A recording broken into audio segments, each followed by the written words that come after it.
я надеюсь, вам ничего не угрожает?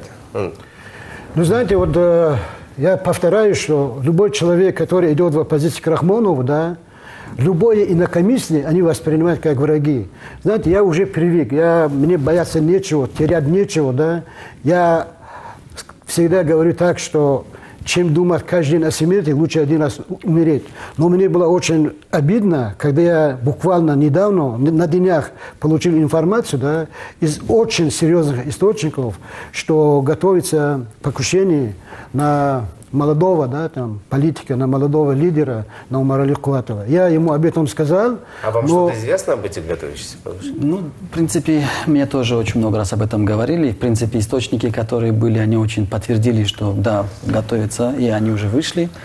Я думаю, что я такой же гражданин, как и все, и думаю, что, как и уважаемый Дададжон сказал, если в данном моменте мы не будем сейчас говорить об интересах своего народа и своей земли, там, где мы родились, то они воспользуются нашим страхом. Поэтому я думаю, что для меня эти вещи обыденные. Я и до этого работал в Афганистане, были и покушения на меня, опять же, этой семьи. У меня есть записи, как они заказывали за 50 тысяч. Но вопрос в том, что мне жалко их. Мне жалко, почему, что они идут на такие вот вопросы, и тем более это весь в Таджикистане говорят. То говорят, что Умар Али Изатович из Таджикистана своровал 10 миллионов, ушел, потом взял машины. То есть стыдно над такими вопросами вообще говорить. Я считаю, что все, что в судьбе мне дано, это я увижу. И я с честью принимаю вопросы вот именно оппозиции и вопросы своего народа. Я считаю, что дальше молчать нельзя.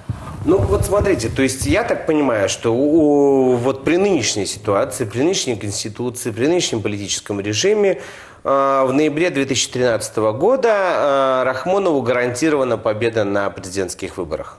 Нет, я так не считаю.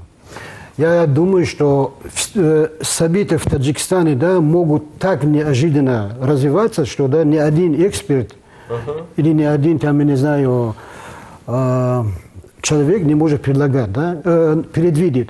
Почему? Потому что режим Рахмонова – это такой карточный домик, да, что его, понимаете, из любого ветра он может рухнуть, разрушиться. Да, это... Поэтому я боюсь, что, знаете, все варианты возможны. Да? Однажды утром мы можем и проснуться, и по CNN или BBC мы слушаем новость о том, что сегодня в Таджикистане произошел дворцовый переворот. Да?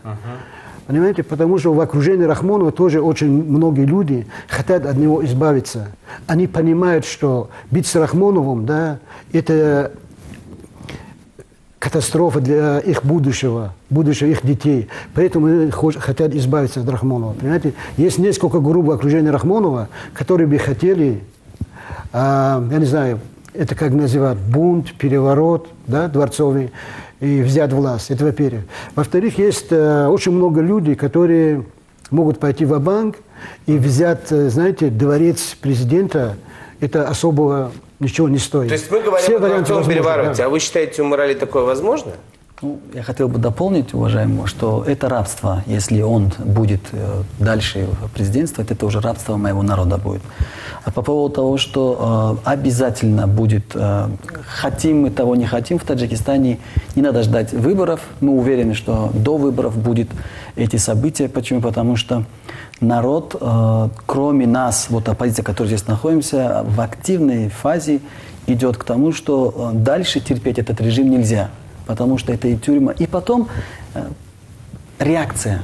Вот именно внутри Таджикистана идет обратная реакция. Мы говорим одно, мы как тот вирус в компьютере, который объясняем, что вы путаете это государство как паразиты на теле, вы сейчас уничтожаете весь организм. Но он поступает обратно, он как бы бросает все силы на уничтожение, на заказы на убийство, вывоз граждан Таджикистана отсюда. Это как бы дает обратную реакцию. Вот, я думаю, что да. Я уверен, что это может быть последний или перед последним осенью для Рахмонова, да, у власти. Сейчас в Таджикистане самая популярная, я не знаю, речевка, да, там слоган, который все поют, пишут в Фейсбуке, там в Одноклассниках. Рахмонов, ты кто такой? Давай, до свидания. Я думаю, что да, уже наступила такой, знаете, момент истины, прощание с диктатором, прощание с диктатурой.